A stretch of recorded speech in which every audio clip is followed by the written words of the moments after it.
So, in FF14 patch 7.4, I tried out week 1 hardcore raiding in Party Finder.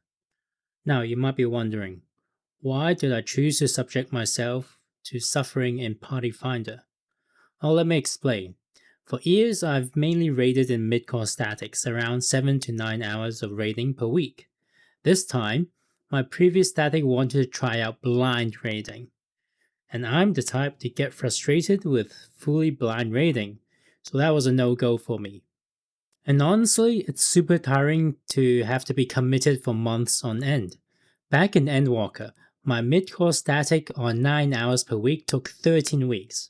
Yes, 13 damn weeks to clear the last tier of Pandemonium Savage, and then took another 8 weeks for reclears. In total, that became a 21-week long commitment, which is over 5 damn months.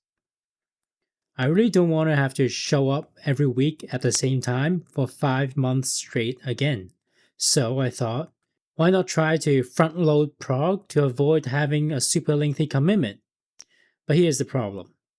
I have zero experience in hardcore progging in week 1, so it was more or less impossible for me to find a semi-hardcore or hardcore group.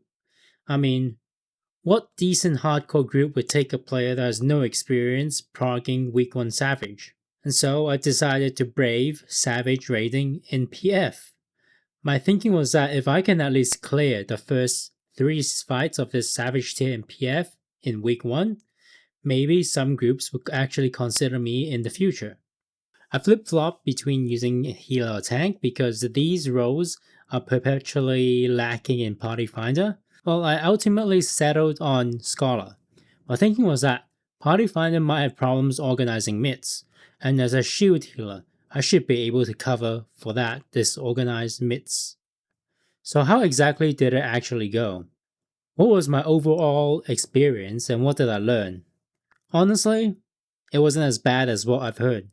But that's probably because I'm on a shield healer, and that meant I did not need to wait in PF all that long for parties to fill.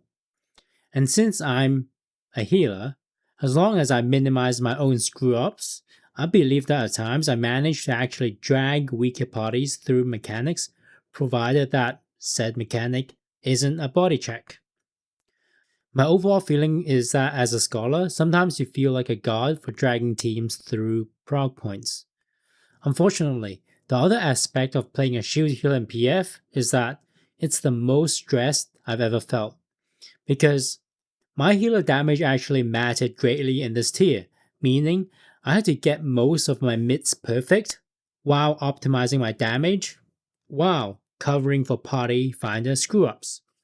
PF makes this all extra difficult since it's incredibly difficult to do damage as a shield healer when you have to compensate for disorganized mids in PF, which happens in the majority of PF groups.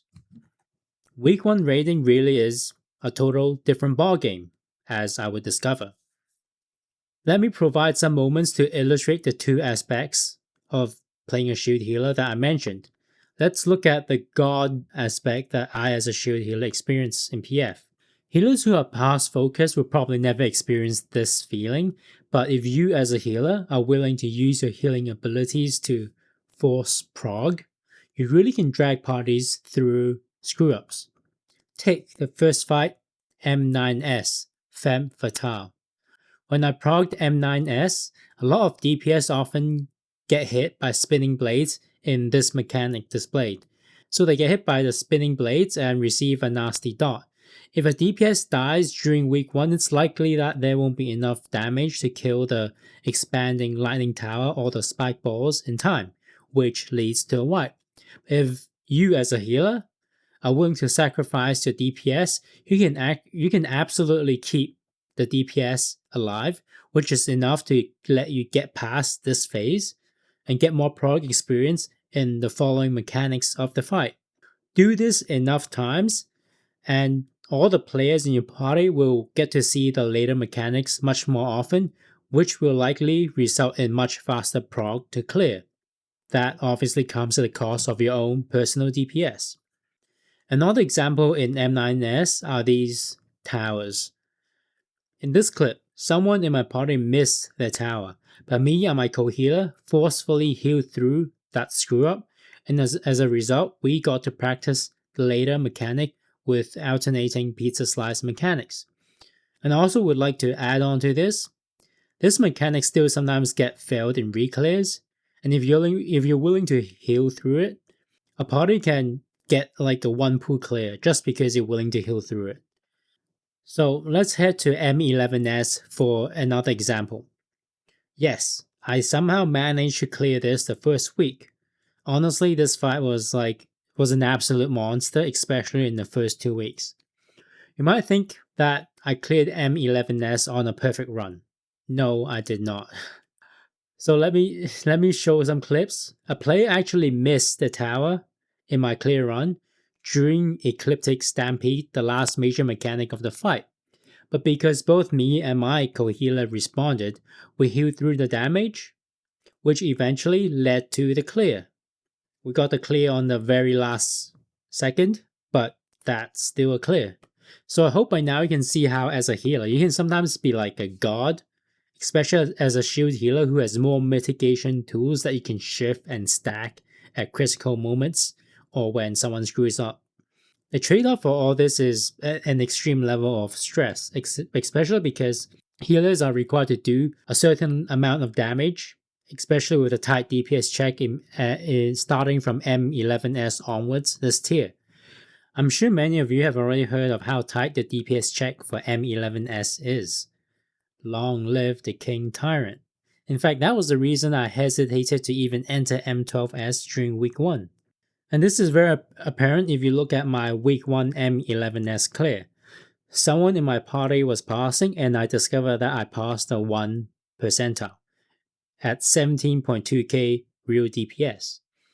To my knowledge, without gear during week 1, an optimized scholar might do roughly 20k real DPS. So looking at the details of the log, the main problem I had was I was using Consultation too many times to compensate for mids not being perfect in Party Finder. And obviously, beyond that, my own uptime was questionable at only 86% or so. On the other hand, my healing was funnily at 99 percentile. Maybe partly because I healed to cover for the missed tower during the clear pool. Now, obviously, looking at this, I was very hesitant to enter M12S because I don't want to grief other players with my bad damage. So I realized I needed to get better. And it's definitely something I wasn't fully aware of before, the demand for healer DPS during week 1, because in the past, in my midcore statics, my groups fed gear to the melee DPS. We only really began progging the third fight maybe at the end of the second week and really pushed the enrage maybe at the end of the third week, at which point players will have gotten some extra gear. So I was never really required to push my DPS that hard when I played healer for my past midcore static. This time I reached the third fight enrage in week 1 and discovered that my healer damage just wasn't good enough. So obviously I had to look at my numbers. I had to very quickly recognize what I needed to improve on, my uptime, and cutting out my uses of Consultation during the fight. During week 1, I stepped foot in M12S for lockout, reached Act 3, but my focus really was first I needed to improve my gameplay, because I knew I needed to improve if I wanted to clear M12S relatively early in the patch cycle. Right? I can't enter M12S and grief other players with overly low damage. So in my second week, that's what I focused on. So how did it go in the second week? I'm so very lucky that another party in my group was passing, which gave me access to my numbers. So I surprisingly improved significantly, passing a 58 percentile in damage on M11S during week 2. Except when I look at the logs, I couldn't help but wonder whether it was actually, it was really me, or maybe it's because I was partnered with a legendary Astro, who passed purple damage and purple healing numbers simultaneously. Yeah, the unfortunate reality is that how much damage you can do is also heavily dependent on whether your healing partner uses the healing tools effectively. Obviously, I put in the effort to improve my uptime and cut back on my consultation casts, but my capable healing partner definitely enabled me to do more damage this week. Point being partnered with a healer partner who does not use the tools effectively will also make it far more difficult for you to do damage as well. It's obviously much easier to communicate and organize heals with a co-healer in a static, not so much in PF, especially if you get paired with a healer who's more interested in passing. Anyway, having somewhat improved, I put in a bit more effort to prog M12S the next day and discovered a huge problem. The parties took hours to fill. I literally sat in an M12S P1 Act 3 party for hours, waiting for 2 DPS. I eventually gave up. As for why this might have been the case, I imagine it might be partly because it was still early in the week, but if I were to guess, it must be because of M11S. M11S is definitely the wall for this raid tier, and it's not just some flimsy wall, but a thick metal barrier. Many players are stuck on Enrage, and even if they've cleared last week, end up struggling to reclear the fight this week. All of this led to a tiny pool of players being available to fill M12S parties, many spread across various prog groups. Luckily for me, during the weekend, I joined a group that needed a healer fill. They also had an experienced player that provided some guidance, enabling me to reach Enrage of Phase 1. In the following group, I reached Phase 2, and once again my damage was abysmal for my M12S P1 clear. But I also hadn't really won any gear, and if you really think about it, am I that bad with being at the bottom of the barrel of all players that cleared M12S Phase 1 in PF by week 2? I honestly don't know, especially since it's my first clear, and I imagine the majority of players who are here right now are probably in statics. So, sometimes it's hard to tell. But anyway, M12S parties continue taking ages to fill during week 2. That's the unfortunate reality of having a hard wall like M11S this tier. I can't say whether it's good or bad to have such a wall, but I'm certain of one thing. The M11S wall essentially led to M12S parties taking hours to fill, which slowed prog to a halt. I had to be satisfied with having reached roughly M12S Phase 2 70% in week 2. So week 3, this was much better. At this point, I think many more players had finally filtered through M11S, and many of the parties filled much faster. This allowed me to start putting meaningful prog hours in, and it honestly wasn't so bad. I had a few groups that can't get past Enrage for Phase 1, but when I did get to P2, I made pretty consistent progress. By the end of the weekend, I had gotten multiple pulls in Idyllic and reached P2 Enrage. I realized it was pointless to try to get a 2 chest at this point, so I joined the 0 chest party, and in the 0 chest party, 5 out of 8 players had cleared already. Both me and my co-healer as well as the tank were the enraged players. This group eventually cleared, giving me a week 3 clear. Does having 5 already cleared players provide assistant count as cheating? Maybe. But I mean, I, as the shield healer, my regen, co-heal, and a tank can get to clear, so hey, at least we somewhat did our jobs, right? Regardless, one thing is for certain. If you are willing to accept a 0 chest at the end of a week, there are definitely players out there who will give you a hand and push you over the finish line. And I am incredibly thankful for that, because at this point, I just wanted my clear. Obviously, I'm still trying to improve my gameplay, and I've joined a static specifically just for reclears.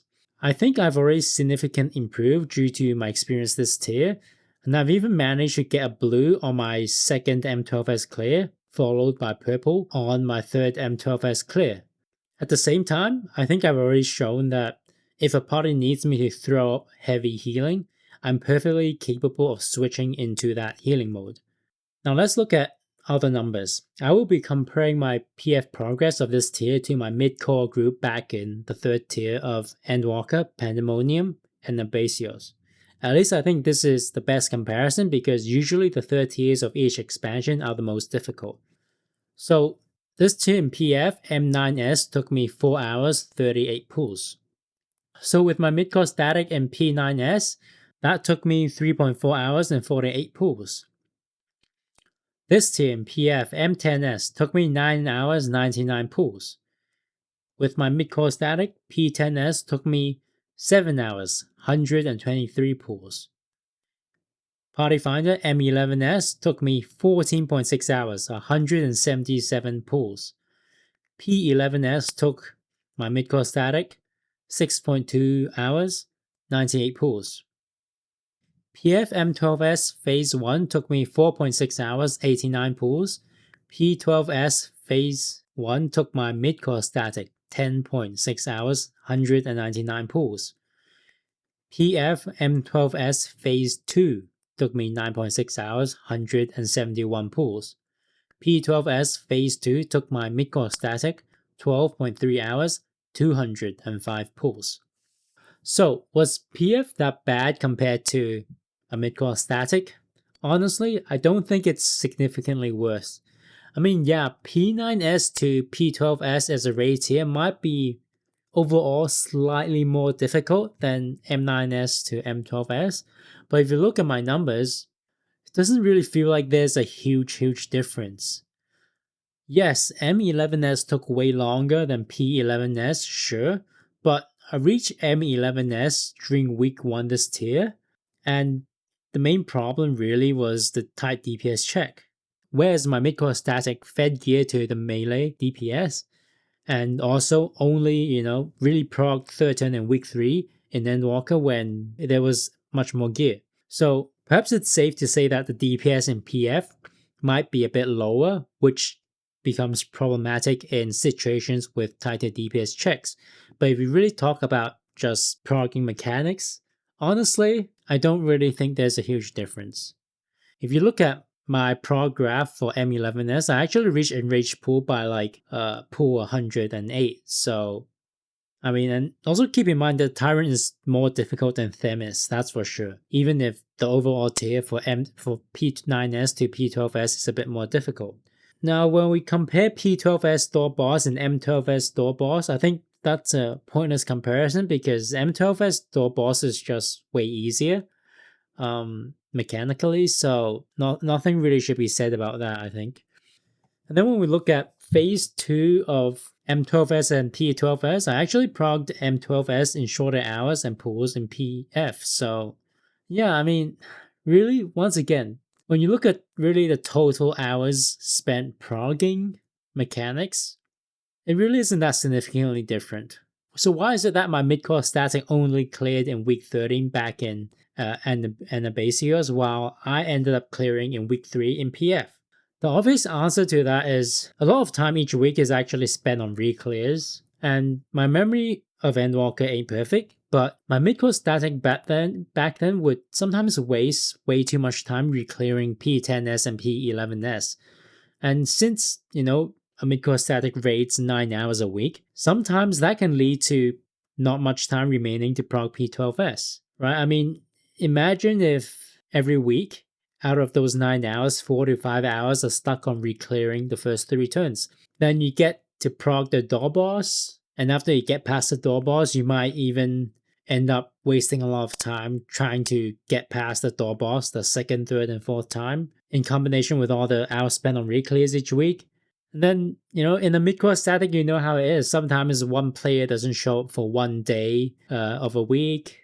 So you get the idea. Sometimes midcore static prog can slow to a halt if someone doesn't show up 1 day, if things go wrong on reclears. Whereas in PF, you can really, pour in those hours once you get those reclears to really push prog in the space of 1 or 2 days. So maybe some of you are curious how my PF reclears went during this tier. So let me show some of that. And as you can see, my reclears really did not take that many pulls, even for M11S. I might have gotten lucky, but I mean, honestly, sure, I need to find a new party if I feel like a group is overly, it's kind of dodgy. But for me, overall, they went pretty smoothly. So in the end, I'm left wondering, whether casual midcore statics are even worth joining in the future. Because if the total prog hours aren't that significantly different, it's just easier to have the freedom to prog whenever you have time instead of having to sign up to a schedule, and if 1 or 2 players don't show up, then you lose prog for the whole week. Yeah, I mean, really makes me question whether midcore or casual statics are even worth joining.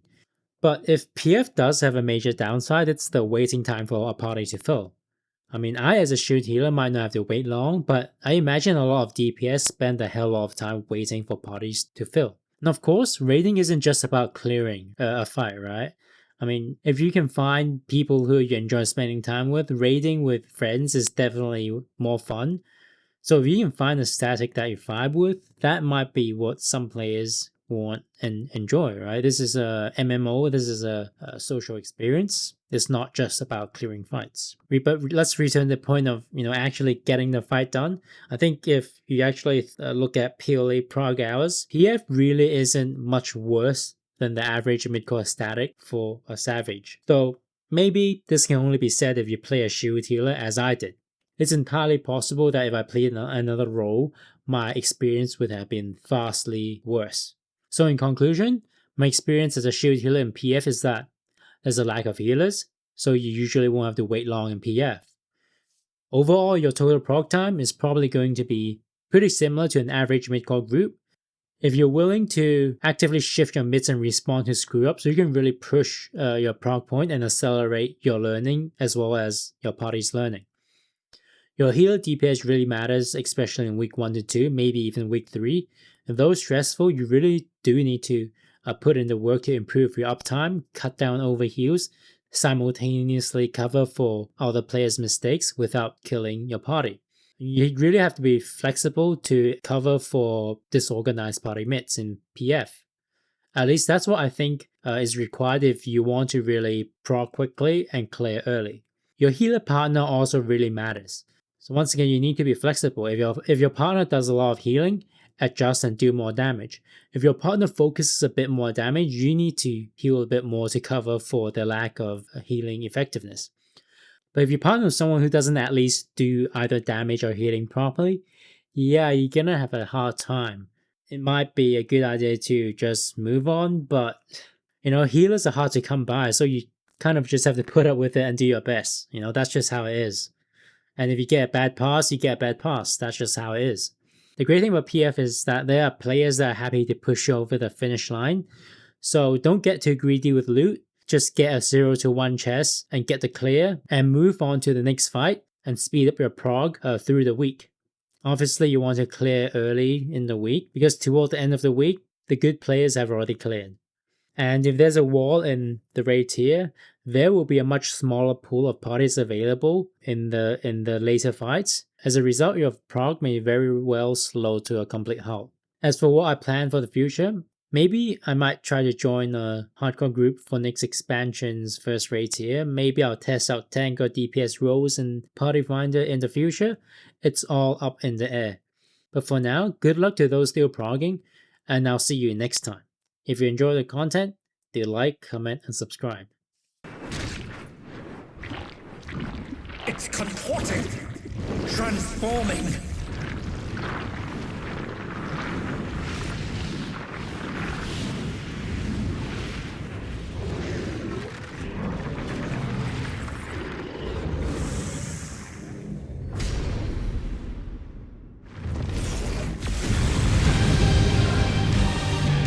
Snake's alive! It's the birth of a new limblem!